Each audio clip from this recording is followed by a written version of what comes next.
Welcome to the Bitter Medicine Podcast, where it's all about Black empowerment. Our show focuses on Black news and entertainment, arts, science, economics, history, people, and strategies that uplift, empower, and motivate Africans within the diaspora. And now, your host, whose favorite color is black, Goku.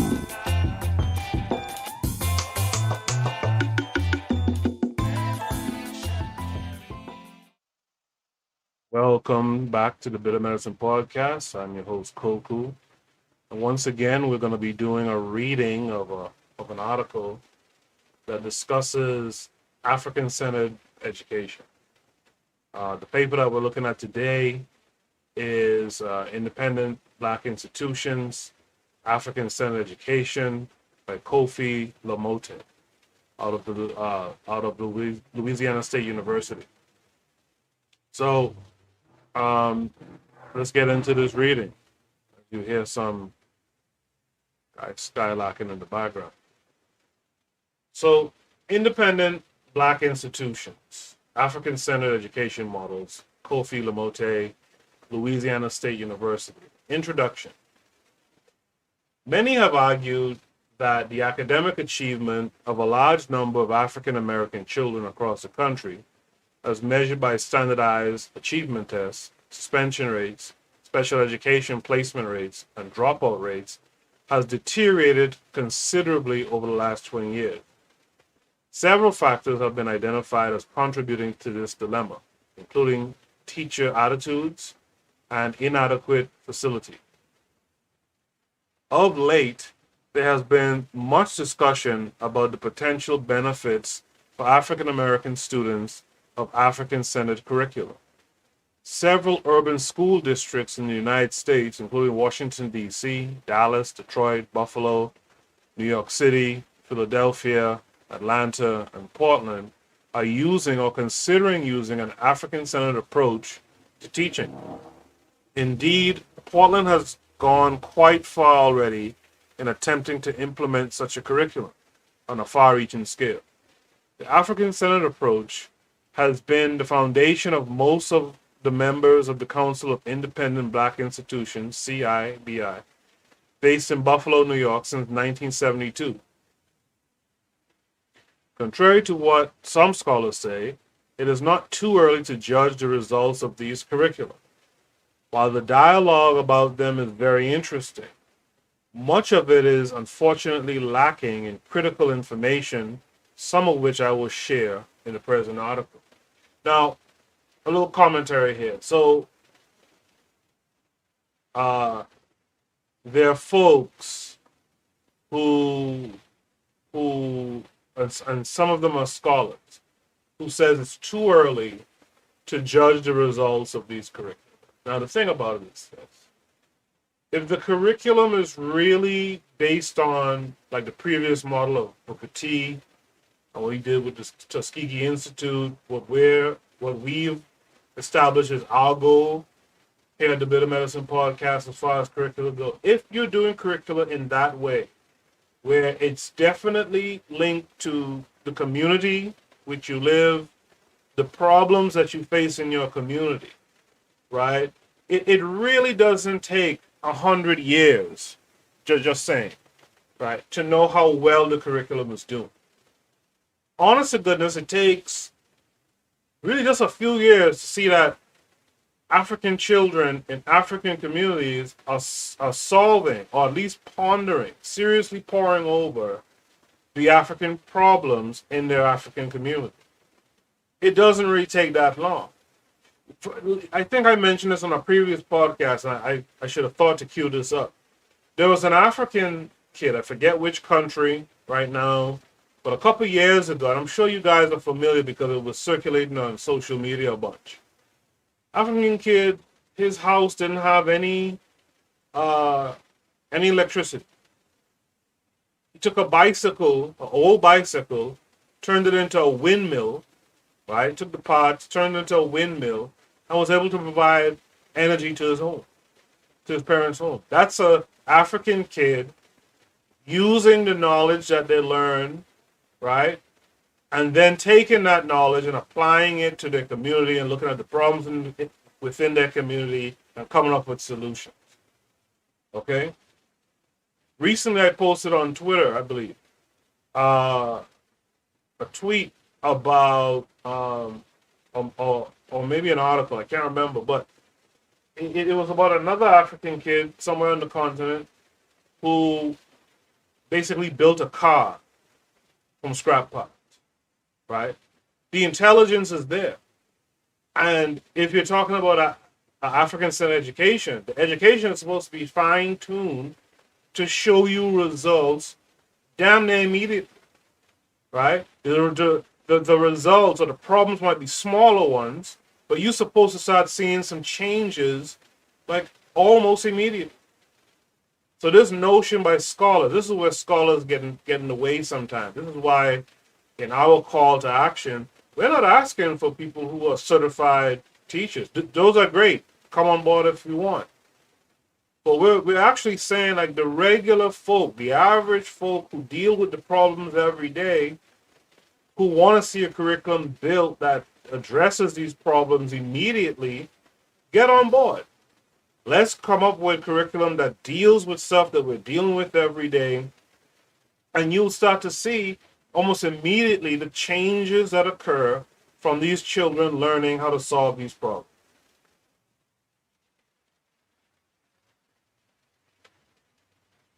To continue.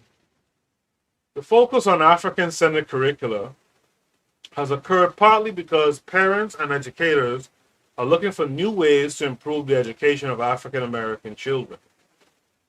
Mention is often made of the Ocean Hill, Brownsville, New York controversy of the 1960s. This conflict, which ensued when African American parents and other community members sought local control of the public schools in their neighborhood, was, in part, the outcry of African Americans for culturally relevant curricula for their children. I might read this article later, right?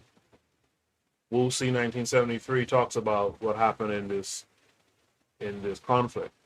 Rarely is it mentioned in the current dialogue that largely out of such controversies across the country grew a network of independent African-centered preschools, elementary schools, and high schools that to this day address these issues. Others point out that low self-esteem is an obstacle to academic achievement for African American children. They assert that the African-centered approach, broadly defined to include an Afrocentric curricular focus, as well as genuine love, concern, and respect between students, teachers, and parents, can improve African American student self-esteem. I want you to go back several episodes. I did an episode that talks about the profile of an Afrocentric teacher. Very important paper to read. I'd like to get some comments about it, like only to say from the pro-black perspective mentions that the teacher kind of went above and beyond in some cases, that he was almost like a community father. And that's essentially what we would want of our teaching, to be fully engrossed in the children, their community, and their issues, right? This is what we need. And so when they talk about love, concern, and respect, that teacher, the profile of the teacher, Brother Toure, that they talked about in that paper, and I read the paper on a recent podcast, right? He would fit in to this description, right? To this broadly defined description of Afrocentric curricular focus. He would be the kind of teacher that would convey this kind of curriculum, right? This is what has been happening in CIBI schools for over 20 years. As a result, CIBI students have been shown to attain a high level of self-esteem and to perform better academically, as measured by standardized achievement tests. Although testing provides one indication of success within CIBI school success, is more broadly defined to include, among other things, the students' attitudes towards school and the nature of the relationships between school personnel, students, and families. on these levels as well, African American children in CIBI schools have been shown to do better than their public school counterparts. Most CIBI schools have been relatively successful academically, socially, and culturally with African American children.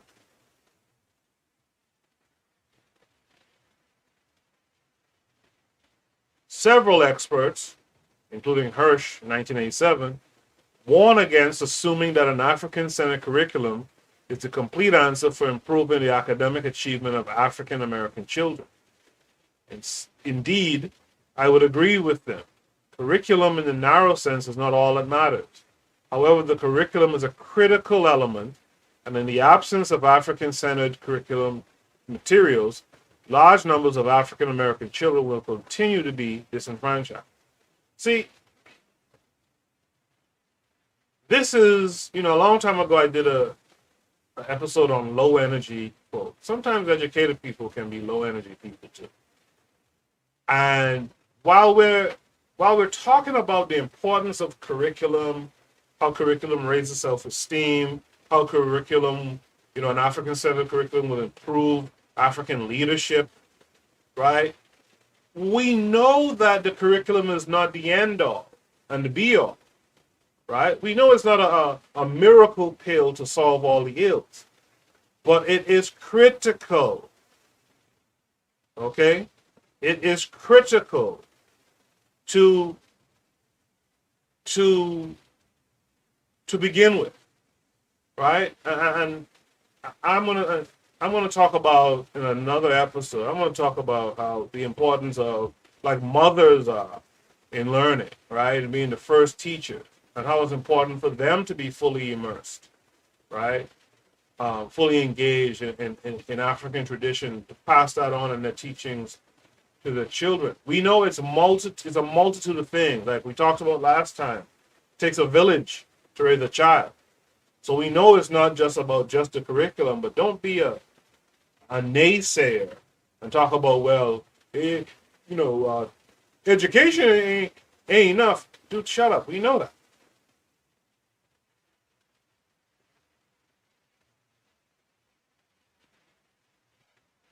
Moreover, school districts that are considering utilizing some variation of an African-centered curriculum ought not to try to reinvent the wheel, because in most urban areas, there exist independent African-centered schools that have used such a focus for years. I would challenge that. It's not about reinventing the wheel, but it is about improving the wheel, right? It is about updating the materials the wheel is made out of. And there's something to be said when we're not seeing a lot of the simpler issues in the African society. I want to say African again to remind the listeners. I'm speaking of those on the continent and those in the diaspora, right? We're not seeing a lot of our local issues really being solved. Like, for example, Flint, Michigan still doesn't have clean water.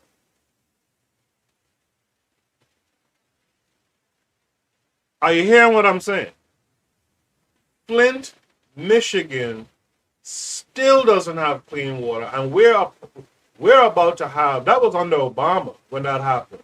We're about to have, another election after Trump has almost served 4 years. We're about to have another election to see if he gets 4 more years. Flint still doesn't have clean water. And that's to me, that speaks in large part to the education of the folks in the area.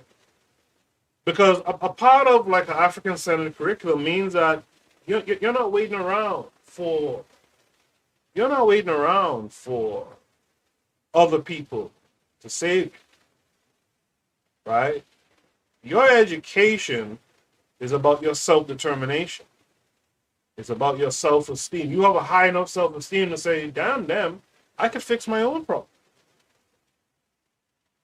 So the fact like that's still going on and no one has really solved that problem, right, speaks to, and I hate to say this in this way, but it speaks to some failures of African-centered schools.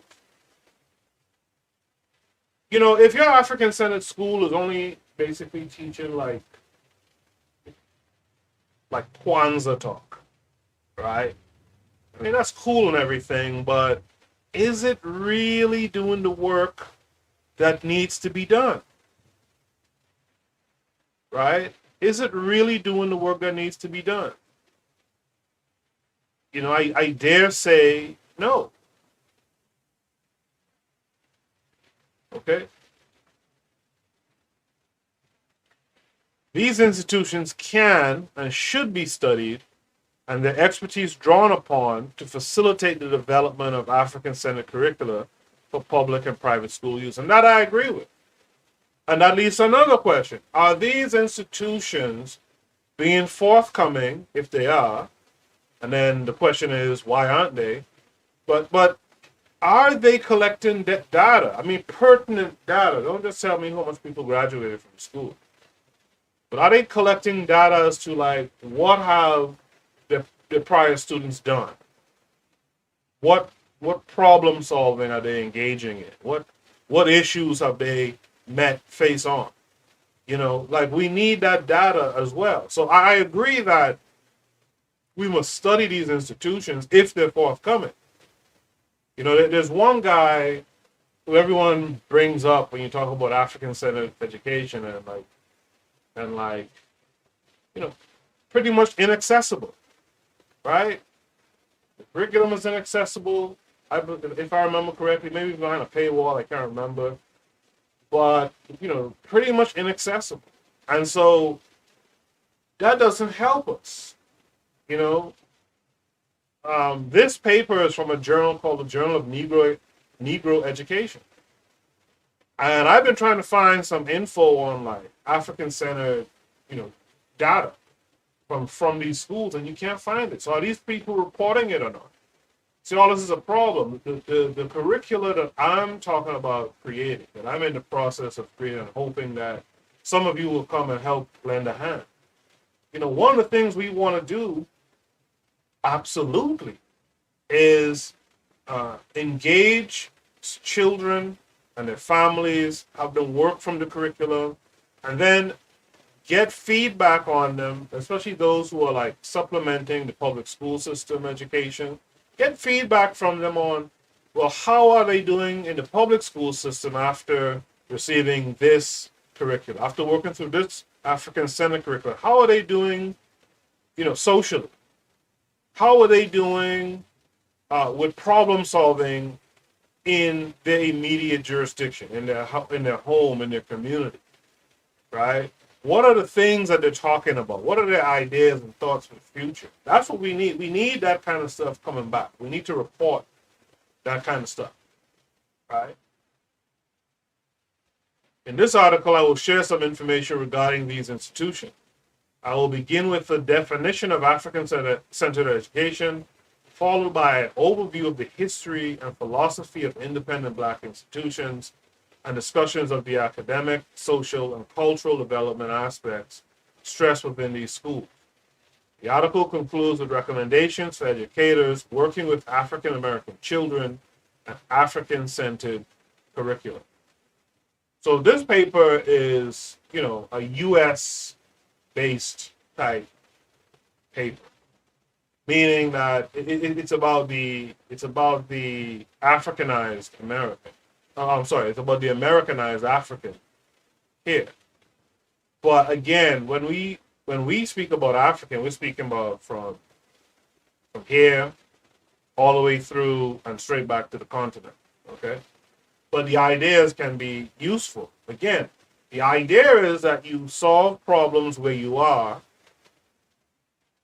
right? Develop expertise at solving these problems, and then when our people head back to the continent, We don't go back as paupers. We don't go back as beggars. We don't go back with our hand out asking these people for, for land, opportunity. We go there and we can create our opportunities. We can earn our way into the continent. The continent awaits its creation, which is us. It also awaits its creators, which is also us, along with the Africans on the continent. So African-centered education. African-centered education enables African American students to look at the world with Africa as a center. It encompasses not only those instructional and curricular approaches that result in a shift in students' worldview, but it engenders a reorientation of their values and actions as well. Correspondingly, an African-centered curriculum stresses that educators encourage African American children to look at the world through an African-centered set of lenses that provides them with vision that is more focused, has a wider periphery, and more depth. It involves more than mere textbooks and other curriculum materials. It also encompasses a supportive, understanding, and encouraging school climate as the culture surrounding the curriculum. Notwithstanding the overwhelmingly Eurocentric training, background, and perceptual orientation of the majority of the nation's teachers, an African-centered curriculum demands that teachers look at African American children differently. That is, it demands that these children be viewed as educable and as descendants of a long line of scholars. African-centered education is missing from the experiences of most African American children in public and private schools in the United States. Resultingly, African American children typically display little sense of identity, purpose, or direction, and little knowledge of the relationship between their schooling and what will occur later in life. That's very important. You know, when I some episodes back, I read about Booker T. I read a paper concerning Booker T's philosophy on education, right? And how Booker T is overlooked as being like, one of the real big thinkers when it comes to like curriculum. And anyway, one of the things that came out in the reading was how like you had some students who were learning their lessons, right? And the way Booker T had things set up, you learn stuff in the classroom, or you actually learn out in the field, right? And while you were learning in the field, you had teachers in the classroom coming up with programs, right? That were classroom-based programs. So you went out there and you learned how to build a house, for example. And in the classroom, you then went and learned how to write about building a house, for example. And along the way, they were doing something. They were creating like a walkway or something. And in the discussion of how to go about creating this walkway, these students ended up talking about like how much money they can make for similar kind of work out in the real world in the future, right? They talked about, budgeting for a project like this. So what I'm saying is the education, right? The curriculum has to include what you can do in the future. That's a part of the encouragement also of education that's lacking. It's lacking in the Caribbean, it's lacking here, and I would guess it's even lacking in Africa itself. Like we have these curriculum, but that doesn't encourage you to push through, to go forward, because at the end of it, you're going to be important because you have a skill that's in demand. All right, when there's a problem that's in your wheelhouse, people will call on you and you and your peers, But when you make the curriculum kind of boring and stale, and the student has no idea what's out there in the future and how nice it can be, right?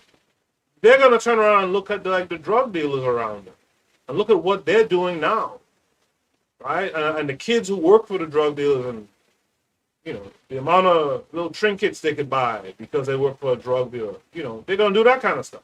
In the movie Notorious, the movie about Notorious B.I.G. or Biggie, there's a scene where you ask the teacher, "How much do you make?" White boy was like, "Well, I make about 21K or something like that." Biggie them start to laugh.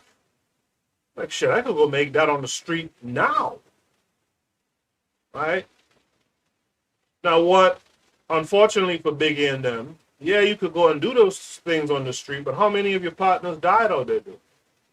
How many of them were incarcerated doing? Biggie himself came later on and died really because of some street type shit. Right? So the education has to also be able to show examples of people who've gone through it, who've done it, and who's out here doing things, making things happen. Right? And you got to show them the path to making things happen.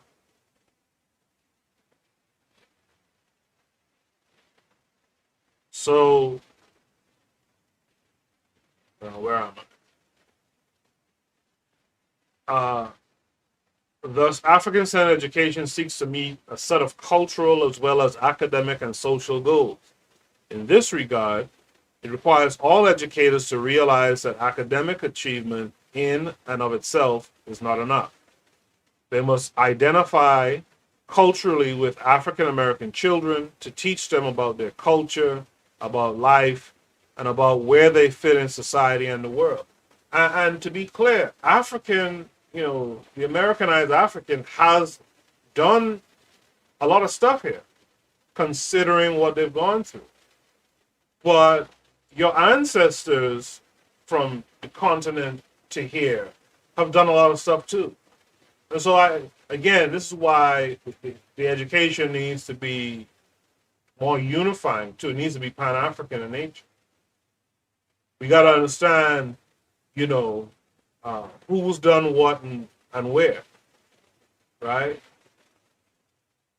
Like, I only learned about, say, a Julius Nyerere, like, within the last few years here. And that's a shame. When you consider what he was able to accomplish, that's really a shame. But it's because we're not really African centered, right? We need to start at home and then go abroad. Okay, or do it simultaneously. Study home and study here, and try to find the parallels so students can enjoy the parallels. History. One thing I liked about history, even though I'm not a historian, as such. But one thing I always liked about history was the fact that history was like a story to me. I grew up reading stories. And history was a story. And trust me, if you can make the history interesting and tie it to what folks are going through now, our students would follow. Our students will follow along, and they'll be interested. Okay, so now the history of independent Black institutions. Before we do that, let's go and play a couple of spots. Let's do some station IDs type stuff. All right. You are listening to the Bitter Medicine Podcast on KWAZ Radio. This is DAX. You tune into the Harsh Reality Podcast, providing you with social commentary on the news affecting our community, only on KWAZ Radio. Peace, family. This is Oni, inviting you to listen to the Pro-Black Perspective, where Black problems are addressed with Black solutions. You are listening to the Bitter Medicine Podcast on KWAZ Radio. Shout out to KWAZ Radio, by the way. Support the other shows on this podcast network. It's a very small network, but it's small because, a lot of people aren't really showing an interest in being voices. I mean, you guys can be a voice too. You have something to say? Come and say it. and it'll be cool to have different shows, talking about different things. I said on social media recently, I would love to have a show where we discuss relationships and and the steps towards relationship, especially for these younger folks, for our teenagers and stuff like that. Have a clean show talking about relationships and how to build yourself and to ready yourself for like relationships and that will benefit yourselves, but also at large will benefit the Black or the African community. So back to the reading. The history of independent Black institutions. The disenfranchisement of African American children in public schools in the United States has been persistent, pervasive, and disproportionate. Yet quality education has always been a priority for African American people. Since the 1700s, African Americans have established their own schools, independent Black institutions, or IBIs. Keep that in mind when I say IBIs, independent Black institutions, designed to meet the particular needs of their children. Most IBIs presently in existence began operating within the past 20 years. They were developed in part as a consequence of African American parents' community control concerns and their unsuccessful efforts to have some say in their children's education in the public schools. As a result, many African American parents decided that their only solution was to begin their own schools developed by African Americans for African American children. Most IBIs have enrollments of between 50 and 200 students, and their funding is usually derived solely or at least primarily from within the African American community. They include institutions such as the African People's Action School in Trenton, New Jersey, the New Concept Development Center in Chicago, Illinois, Nile Valley Shul in Buffalo, New York, Asher Shul in Detroit, Michigan, Shul Mandela in East Palo Alto, California, Each One Teach One in Columbus, Ohio, and Nation House Watato School in Washington, D.C., all of which are members of CIBI. The philosophies of IBIs. There are three major components on the modern IBI philosophy. The first component is familyhood, and the emphasis on creating a family-like atmosphere within IBIs. This is operationalized on at least two levels. Practical level, teachers in IBIs are enjoined to treat their students as if they were their own children at all times and in all ways. Also through their actions, teachers in IBIs are prompted to encourage students to love and respect their teachers as they love and respect their parents. This focus on two-way love and respect is made very clear, and while such atmospheres obviously cannot be created overnight, IBIs aim to foster them from within with sincerity and commitment. Parents participate in IBIs on all levels because educators in these schools understand that parents have a right and a responsibility to be involved in the education of their children. And that's the thing that caused those unrests, like was mentioned in was it Bedside, earlier in the paper here in Brooklyn. Like the idea that parents don't have a say in the school system is so ridiculous. It's just not fun. Right? The idea that parents don't have the ability to say to these white folks, hey, look, you're talking a little too much about Rome and Greece and all this old shit. Like, let's talk about Africa, and don't talk about, this budget African history where it's kind of lowly and it's all about slavery. That too has to stop. But you can't expect, at the same time, you can't expect these people to talk about your situation. They don't care. They barely care about each other's situation, much less yours. So the right thing to have done was to develop your own schools. And from what I understand from a talk a couple of years ago, like a lot of these schools, I think Umar Johnson was talking about this at one time, or someone was, I think actually someone was putting down Umar's idea for a school because they were saying that there's these mandates from the states and stuff like that. Wherever your school is, they tell you what you must teach, right? Which is why I say, like, we do have to look at the wheel again. And what we might have to do is create a curriculum that, in fact, what we have to do is create a curriculum that directly counters the issues in the public school system's curriculum. And if you think about it that way, the student becomes for what it's worth, more well-rounded. They know the enemy's histories and science and ideologies, but they also know,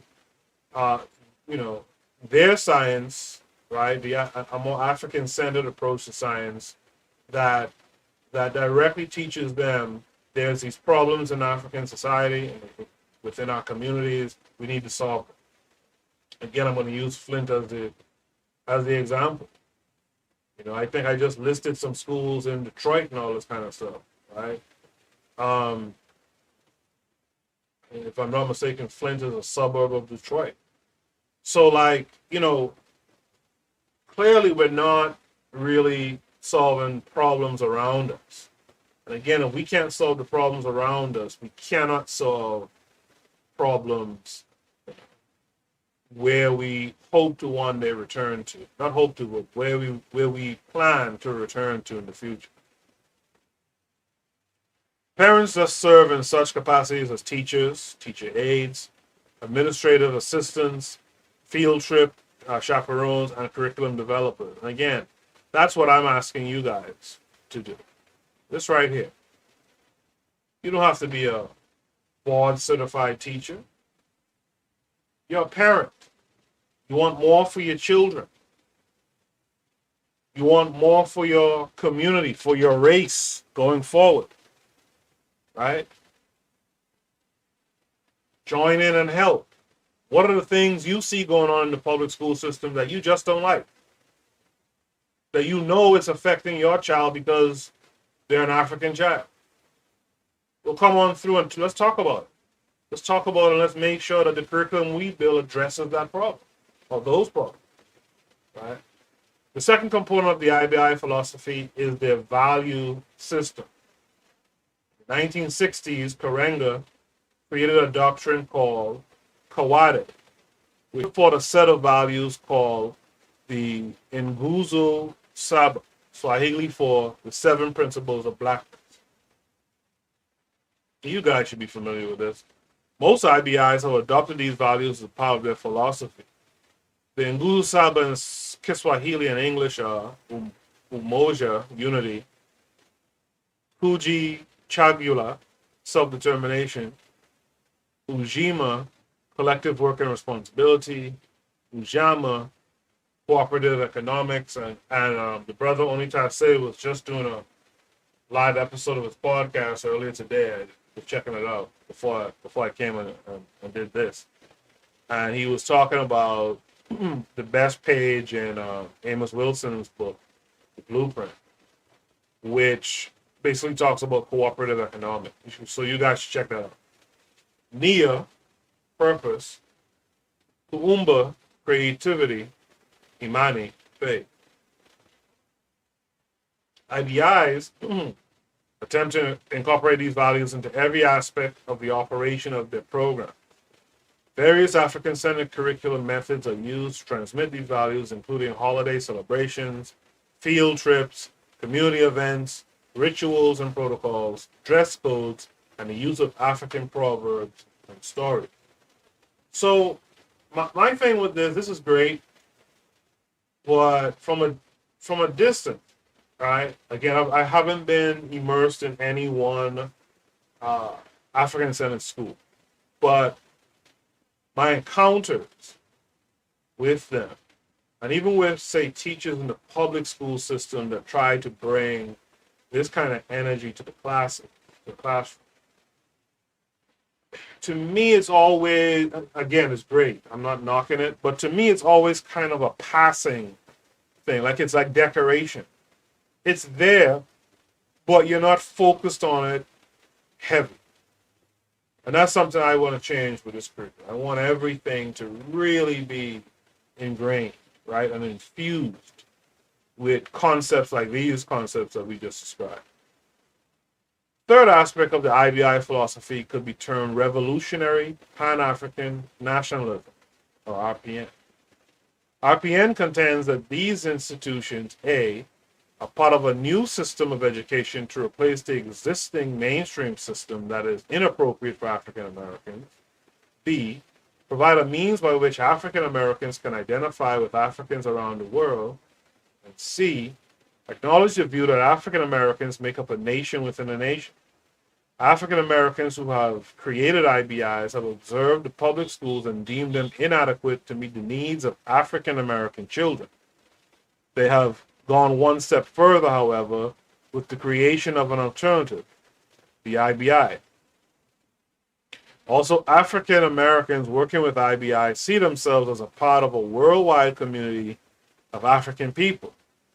Finally, these institution builders characterize African American communities collectively as a cultural nation, and they understand the importance of developing institutions within the African American community.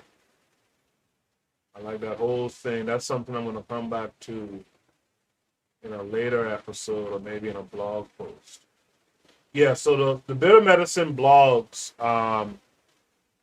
we shut that down because it wasn't doing really what we wanted to do in the manner that we wanted to do it.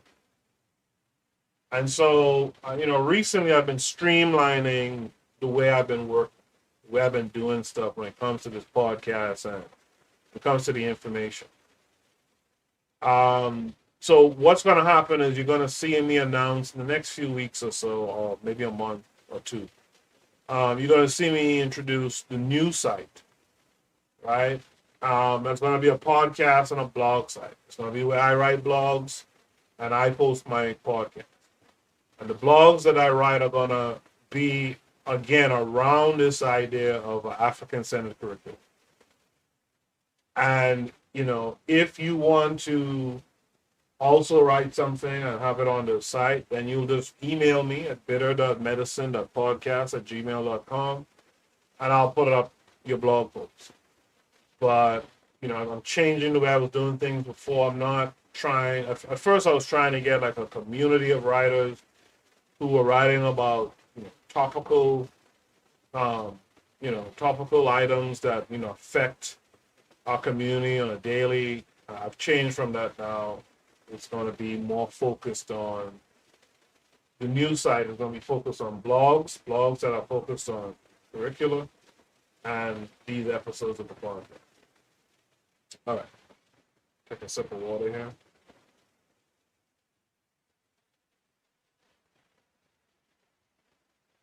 All right. The description of the philosophy of the IBI is consistent with the data collected by Brookins, 1984, in a study of 10 IBIs. Brookins found several commonalities in philosophies of these institutions. And you see, this is why research is so important, right? You'll find out that, even though a lot of the information isn't widespread, there's little bits and pieces that you can gather. And you can incorporate what you find into what it is you're trying to do. Again, like the old saying says, eat the flesh and spit out the bones, right? So you can find good guides sometimes. When you do your research and read through these research papers, you can find good guides that will help you in the direction you're trying to go. And you take the good and you leave back what you think is bad, right? So there's several commonalities. An emphasis on high or superior academic achievement, an emphasis on the transmission of culture, a sense of commitment to African American people, an emphasis on self-determination, including the necessity for the schools themselves to be independent, implementation of an educational process based on distinct and explicit values, an emphasis on developing a strong African American identity and self-concept, a commitment to the belief that African American people are an African people with a common ancestry, a common condition or experience, and a common destiny. That's important. Wherever you are, and wherever you're building this curriculum, or utilizing African-centered curriculum, if you're not on the continent, you have to make sure, right, that you teach these black children, these African children, that they are an African people with common ancestry, common condition or experience, and a common destiny. Right? That should be a daily mantra that our children recite. And lastly, the provision of political education through critical examination of current and historical events and how they relate to African Americans. I love all the points pretty much. Some of them I like obviously more than others, but these last two I like a lot. We don't have enough political education in any stage, right, of education. Primary, secondary, tertiary. We don't have enough political education where we're critically examining past events, current events, right, as they relate to us as African people. We don't have enough of it. That's why, these podcasts that you have on KWAZ radio is pretty cool because, you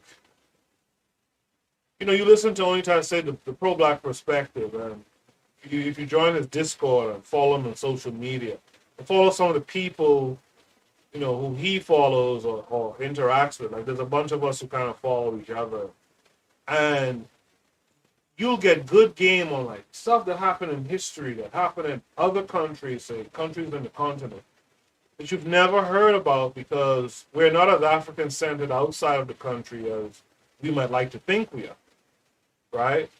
But the problem with that is we don't gain the knowledge of the successes or the failures of other African people and other whereabouts. We don't gain that knowledge and then apply that here. Like, you see, to go back to the Flint water crisis, there's a good chance, right, that someone in an African or continental African community had similar issues and fixed it.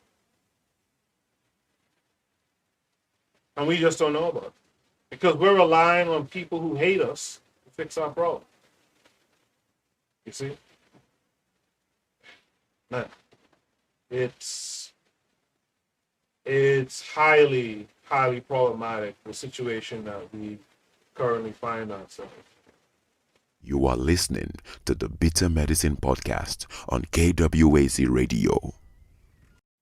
Yeah, by the way, make sure that you follow KWAZ Radio as well.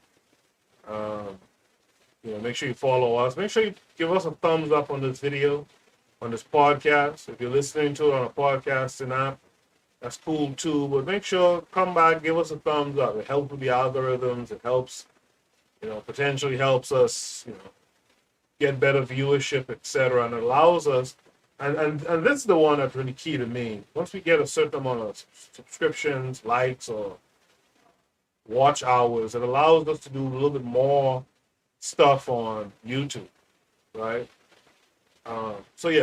Make sure to do those things and help a brother out.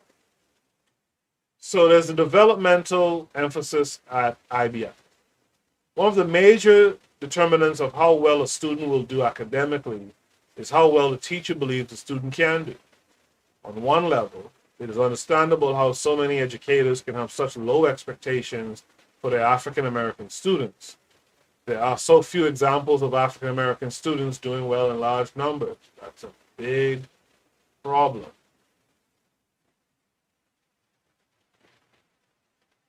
That's a huge problem. The belief that all children can learn permeates the IBI, and academic excellence for all children is clearly the goal of these institutions. IBI educators strive to enable every student to achieve at his or her maximum potential at all times by emphasizing high achievement and academic content beyond the traditional basics. Self-expression is encouraged, and students are constantly challenged to think analytically, critically, and independently. And that's where, self-esteem plays a role. When you have low self-esteem, it's hard for you to be expressive. Even if you have good thoughts, it's hard for you to express. And eventually, it's a feedback loop there where it affects your ability to even think analytically, critically, and independently, right? So again, whatever curriculum that we're building, the curriculum that we're building must keep these items in mind. It is a truism that children learn best in an environment in which their own culture is the focus of the curriculum. Therefore, so I'll just add one quick thing here. If that's a truism, then what are you doing? What are you waiting for? Don't you want to see your children be their best? Or learn best? Come on. Therefore, within the IBI, whenever possible, children are given the opportunity to see themselves in the curriculum, texts and other curricular and instructional materials, on the classroom walls, on field trips, and so forth. And again, this is something I noticed a long time ago when I was in what they call grade school here, back in my own home country. And we did stuff that was oriented to the country. Of course we did, right? But as far as the individual students were, like some students really don't care about religious knowledge, right? That's a class that we all did in my hometown. Religious knowledge, like some kids don't care about that shit. Social studies, it's cool, but does it relate to anything that a kid is going through at the time of learning social studies? So like in those places like that, you got to really change that curriculum up. Some students don't care for science. Some students don't care for history. But the way the general education is in most countries is that you're going to have to sit through the things that you don't really care much about. And because the things that you don't care much about, because they're not connected, right? Because these subjects in schools and stuff are not connected. It's not like in an art class, you're going to learn about the oils that they use for painting on a canvas and how those oils are, say, a byproduct of the larger process of drilling for oil, for example, right? Or, something of that nature, right? So you don't even see the interest.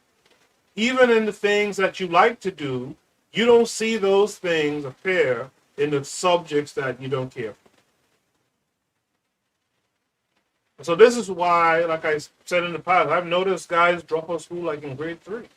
I came to America and I've learned over the years here, they've done their studies and they realize this prison school pipeline starts in grade 3. I've been talking about this for 30 odd years since I was back in my hometown. Moreover, with a typically small class size, the IBI is well suited to individualizing the curriculum to meet the specific academic needs of each child. That's exactly what I was just talking about, right? Versatility in the curriculum is so important. Honestly, if I'm a kid and if I'm a kid in Flint, Michigan, right? Just to pick on Flint, I guess. If I'm a kid in Flint, Michigan, And I'm trying to dodge drinking the water because it has lead in it and I don't want to be messed up in the future. As a matter of fact, I want to be, if it's not fixed by then, I want to be one of the people fixing this problem in the near future, right? Wouldn't I benefit more from a curriculum that is individualized to give me the knowledge and understanding for the type of problems I want to solve in the future? You see? Wouldn't that be when, you show me the pathway, right? You need some chemistry, you might need some biology, you might need some vocational skills like plumbing, and, engineering and all that kind of stuff, engineering, technology and all that stuff. You like you can build the path for this person, and that will make them specifically marketable to problems that are out there. After this child has solved the problems in Flint, they might be able to go to Rwanda and solve the water crisis problems out there. Go into the desert of Africa and solve the problems there. Right? IBIs also stress social development. Children are encouraged to develop a deep understanding of, respect for, and commitment to themselves and to their peers, teachers, parents, leaders, communities, and race. Right? This is what you want. This is what you want. You want to foster respect, self-respect, respect for your peers, the people who are teaching you, right? Which is lacking in the school system. In fact, it's even lacking in the college arena right now, right? You want them to have respect for their parents, for their leaders, for their communities, and above all, last but not least, their race. In addition, the students of IBIs are instilled with a commitment to serving the African American community and a willingness to establish and support African American businesses. Every educational institution instills a cultural frame of reference in its students. At IBIs, that frame of reference is an African-centered one. Within IBIs, the culture of people of African descent permeates the curriculum. Students at IBIs see African people wherever they turn. White, Anglo-Saxon, Protestant images, ever present in the media, in advertising, and holiday symbols, etc., are not ignored, but within IBIs, children learn about whites and others from an African-centered frame of reference. This is why, when you see certain sellout types, like there's this brother the other day who forgot the guy's name. He didn't even become a hashtag because people learn about his little history. And he's one of these black guys who are talking about he supports, the police heavy and all, doesn't support Black Lives Matter or what have you, at least not in favor of the police. And he was out here, it looked like he was cupcaking, out here, Captain Save-A-Ho, saving some woman. Sounds like it's a white woman too, right? And all that blue line favor he had for these cops and all that. These white cops came up and shot him, and I saw a headline like this morning saying that he was trying to shake the cops' hands. They blasted him. They killed him. And you're not hearing much about it because we don't celebrate sellout. And I heard the other day that he has a background where it sounds like he might have been adopted by or whatever, was raised by white folks. And that's the indoctrination right there. Being adopted by white folks is not too different from going to the public school system and having nothing else taught you. Because everything there is Eurocentric. At the end of it, it's a shame not more black folks love white folks. Hugging up on white folks like your boy in Django, right? It's a surprise. Not more black folks are completely at the, laying at the feet of white people. Everything you've learned has been about them. And of course, if they're writing the history, they're always the savior. They're always the triumphant one. That's why these sellouts embrace that shit. When Candace Owens does all this shit talking about black people, who do you think she's gonna marry and have a kid by?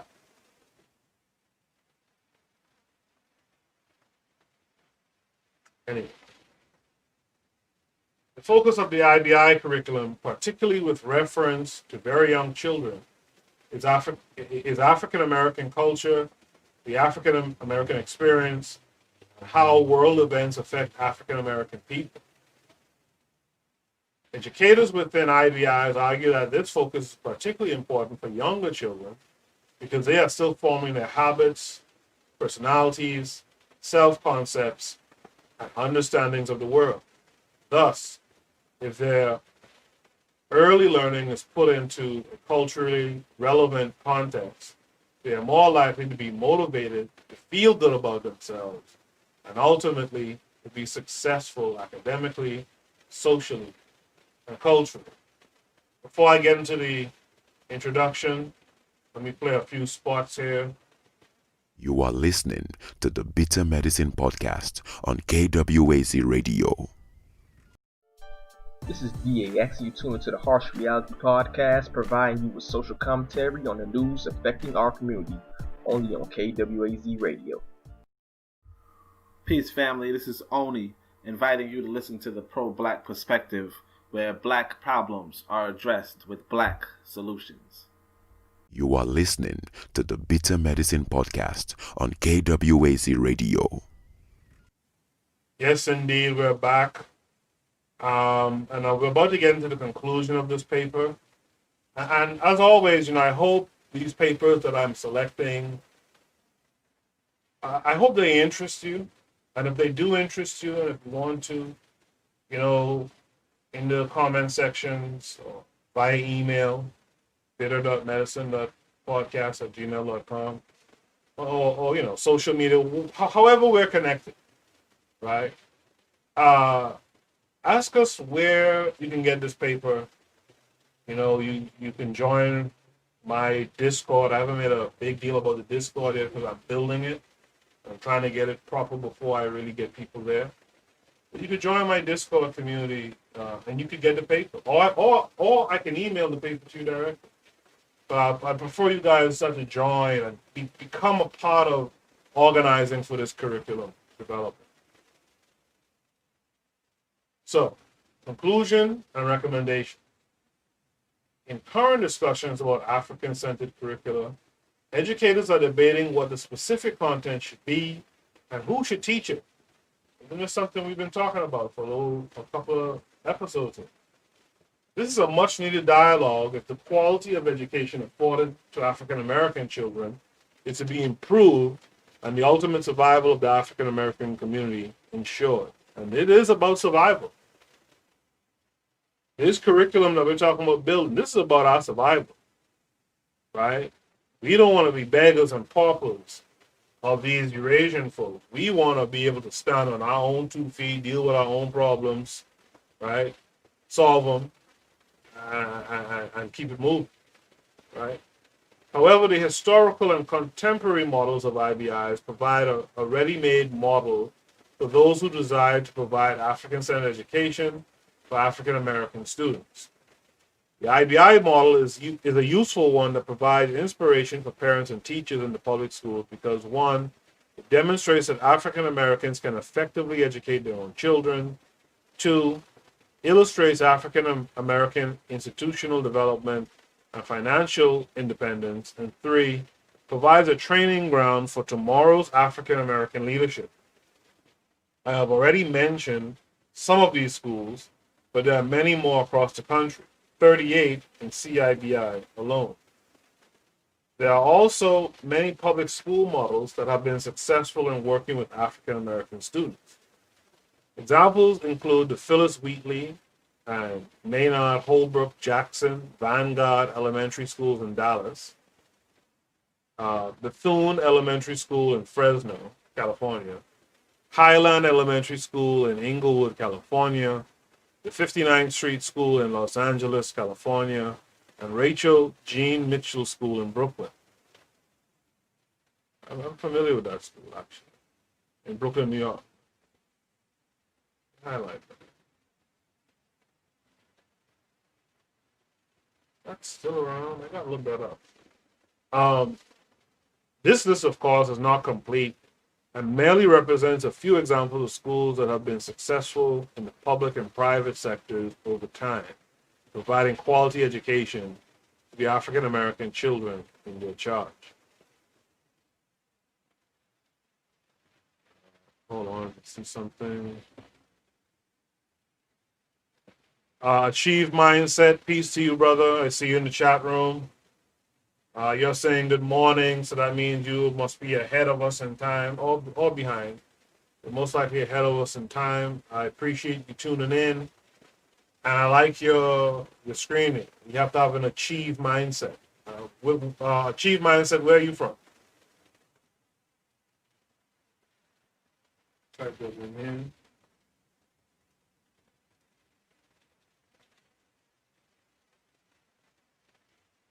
I think there's a delay from when I speak when it's heard. Let's see if Achieve is still around.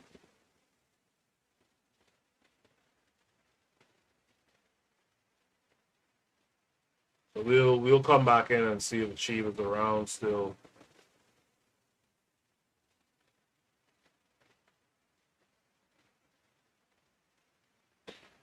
Where was I? Several implications flow from the discussion of IBIs for educators concerned about the quality of education afforded African American children in whatever environment they may find themselves. First, educators must do all they can to ensure that increased emphasis is placed on the contributions of people of African descent in the American school curriculum. To facilitate this, teachers should be compensated for producing, sharing, and teaching this important information. That's an interesting thing to say. If you don't pay people to do your work, the work won't get done, right? So you got to support these teachers as well, right? If they're out here doing this work, you got to support them as well for them to continue doing it. By infusing the curriculum with African-centered cultural content, schools can provide an opportunity for all students to accept and acknowledge their own dignity and worth and that of others. Moreover, such curricular innovations aid schools in affirming the differences that children from various cultural groups bring to school. When the curriculum in classrooms predominated by African American students, as in many of the nation's urban school districts, reflects the culture of that group, the school sends the message that African American children and their cultural group are valued members of society. Well, see, this is what you call an appeal. And as I've said in other places, we got to get off this appeal stuff. Right here, Lomotey is showing himself to be a bit of an integrationist or accommodationist, right? Like, at this point, you've had enough time to see. The folks that you're trying to appeal to don't care. So you're trying to get them to show you that they care, that they love you, is just, just ridiculous at this point. For the same reason, efforts to create all African American male schools should be seriously considered as a viable option by those who are concerned about the achievement and life chances of African American male students in particular, and African American people in general. These settings are envisioned as providing an African-centered environment in which these male youth can make a connection between schooling and their life experience. In all male classrooms and schools already established in Detroit, Milwaukee, and other cities, one key intent, according to Kenneth Holt, the principal in one such school in Milwaukee, is to improve the self-esteem, self-worth, and self-confidence of the child, so he will have the coping skills necessary to merge into the broader pluralistic society and to deal with racism and some of the things he will confront as a black man. So in this too is the idea, like I think the black child, male and female, needs to be educated, and I think they need to be socialized together, right? But I kind of get what they're getting at. You see, one of the big reasons why there's gangs and stuff, right, is because, honestly, low self-esteem. One reason why the gangs do all this killings and all this stuff, low self-worth. And one of the reasons why people get into these gangs, low self-confidence. You see, the gang is like a support system in a sense. It's like the kids who couldn't really handle themselves alone, by themselves, they go and they get people in gangs to kind of, wrap around them, protect them, right? And through the gang membership, which is so crazy, they get a little bit of self-esteem. Now it's kind of false because it's how do we say it back then? It's like you're fighting on another man's strength, right? It's false because you're thinking about the crew that you have behind you, right? So your self-esteem isn't worth a damn. In fact, oftentimes when I've seen these kind of dudes from the streets, I remember one time I was in a public library. This street dude was there. This is many, many years ago. Right? This street dude was there. This is when I first came to the state. The street dude was there, and he was trying to work on a resume. When I tell you, this guy was just lost. And you could see he didn't have the confidence in himself. He couldn't convey any self-worth in what he was writing. And this is back, I was there doing like a project for college or whatever, and I didn't have time to sit up there and help this dude. And then white women who run these libraries, especially back then, they ain't gonna help this dude. So a lot of the street stuff is this right here. So I get why, they would talk about focusing on the males, because if you could get some of this street activity abolished, right, through educating, through encouraging, through showing young black males that they could actually be something, that's actually a great thing. And also, what I like in the end of this quote is that, and this is very important, I try to show my sons this all the time, young black men need to really know themselves to confront the racism from Eurasia. A good friend of mine, we talk about this a lot. We talk about, kind of reminiscing. We talk about like the college experience and being like science students, science and technology students, and like getting to those, and I think I may have talked about this on the podcast before, but getting to those higher level classes, like in chemistry and stuff like that, physics, math, and you're the only black person sitting in the recitation, right? You walk in, the 2-3 Chinese who were there together, 2-3-4 Russians, they're together, a couple of Indian folks, the Jews are together in a corner, right? And they have all the tests from previous semesters. Yeah, I said it. And here comes you by yourself.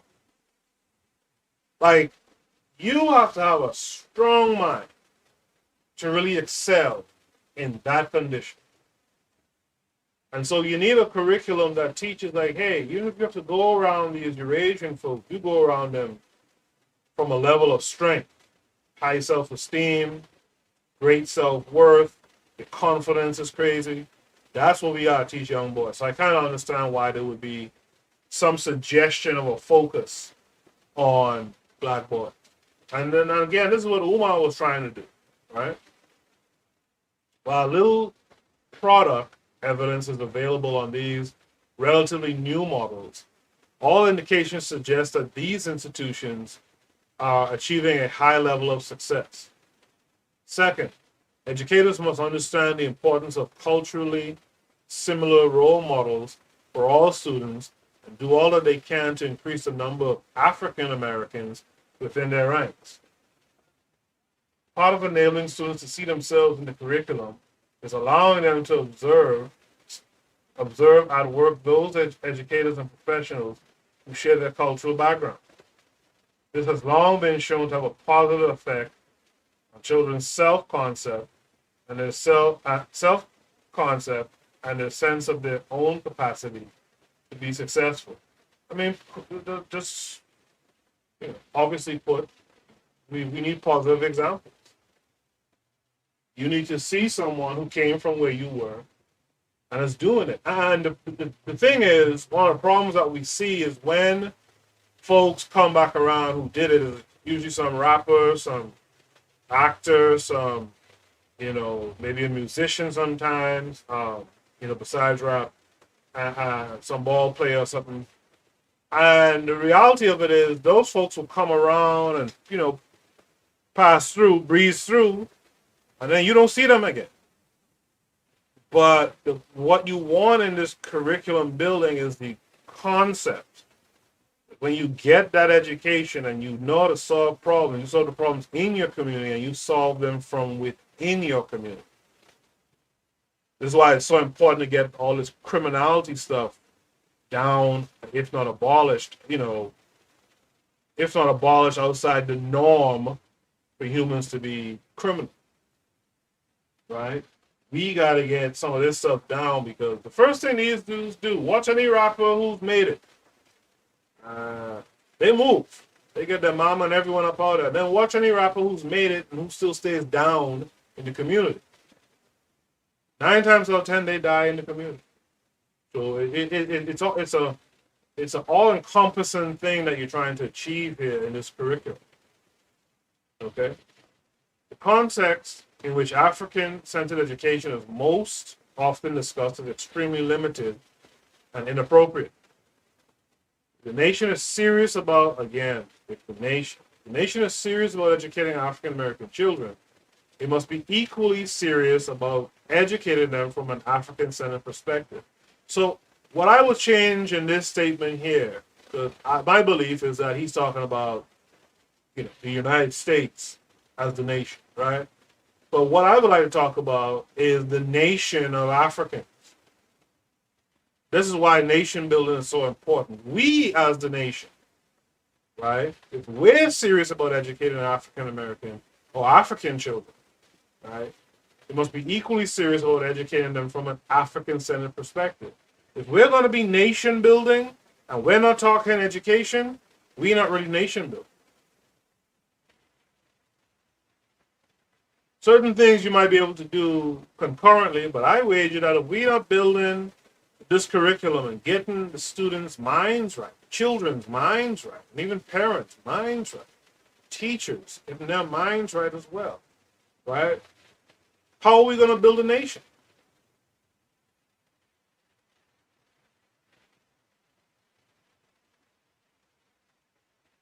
These children cannot see themselves in the curriculum. They will continue to be disenfranchised. Failing this, we will continue to perpetuate the vicious cycle of disenfranchisement that African American youth have experienced in the United States. Independent African-centered schools have a role to play in improving the educational experiences of African American children. They have met with much success in their effort to incorporate an African-centered curriculum And their success leads to the conclusion that aspects of this curriculum can be incorporated into public schools and other private schools. We need only to look at IBIs and borrow from their experiences. And these are the references. And, you know, if you're going to read the paper, you might want to look through some of the references, right, to see where this paper drew, you know, some of its ideas from. Another thing about research papers, you also want to look to see, like, who cited them in more recent work, right? So this paper came out all the way back in 1992, right? So when I talk about Flint, Michigan, right? I talk about Flint. We've been talking, like, this paper is 30 years old. And we're still not seeing where our people here in America are really solving huge problems, immediate problems in their immediate environment. We're still not really seeing it. And a part of that problem occurs because of this kind of thinking down here, right? Where you're appealing to this nation that you're largely a captive within. We need to abolish that appeal to the nation foolishness. We're done with that. We're about building our nation. And we're starting from an African-centered education. This has been, you know, an episode of the Bitter Medicine Podcast. I hope you guys have enjoyed the episode, and I hope you guys are giving thumbs up. And if you're coming across this in other platforms outside of YouTube and this live stream, I hope you guys actually make sure you subscribe. Again, we're trying to get to that 1,000 subscriber mark. And that opens a lot of different little tools we can use on YouTube, you know, to make it more interactive. Make sure to follow us on social media, right? I should be back again with another live episode, if not tomorrow, in another 2 days or so. So make sure you check us out, all right? Peace.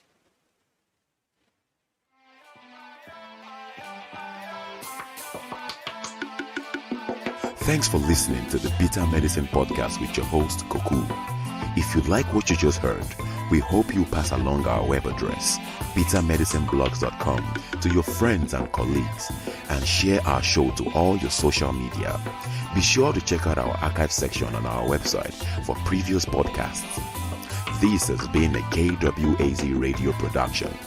Join us next time for another session of the Bitter Medicine Podcast. Follow us on Facebook at Bitter Medicine Show, Twitter, Bitter Meds, Tumblr, Bitter Meds, Instagram, Bitter Medicine.